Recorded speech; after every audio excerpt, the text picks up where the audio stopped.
परत केले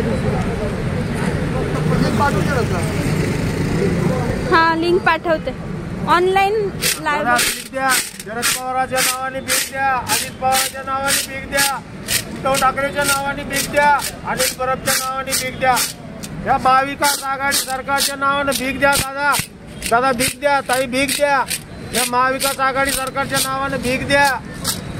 प्रजासत्ताक दिनाच्या दिवशी आम्हाला भीक मागायची वेळ या महाविकास आघाडी सरकारने आणली. दादा रिक्षावाले दादा भीक द्या, महाविकास आघाडी सरकारच्या नावाने दादा भीक द्या, दादा भीक द्या, या महाविकास आघाडी सरकारच्या नावाने भीक द्या. दादा दादा भीक द्या, दादा भीक द्या, रिक्षा उभा करून भीक द्या. दादा काय फरक पडत नाही, पांडुरंग तुमचं भलं करील. दादा भीक द्या, महाविकास आघाडी सरकारच्या नावाने भीक द्या. दादा दादा भीक द्या, दादा भीक द्या, दादा भीक द्या.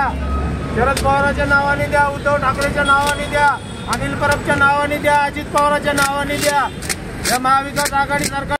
आज प्रजासत्ताक दिनाचा आज सगळा भारतीला एक अभिमान असतो व आज अभिमानाच्या दिवशी जर या महाराष्ट्र सरकारने या जनतेमध्ये आज प्रजासत्ताक दिन आम्ही उत्साहाने साजरा करत असताना या सरकारने आज आम्हाला भीक मागायची वेळ आणलेली.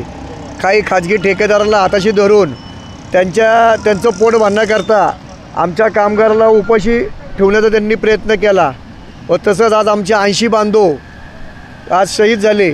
नुसतंच आज आमचे 80 बांधव गेले नाही तर आज आमच्या जवळजवळ कुटुंबातले कोरोनाच्या काळामध्ये 350 कुटुंब आज उघड्यावर पडलेले.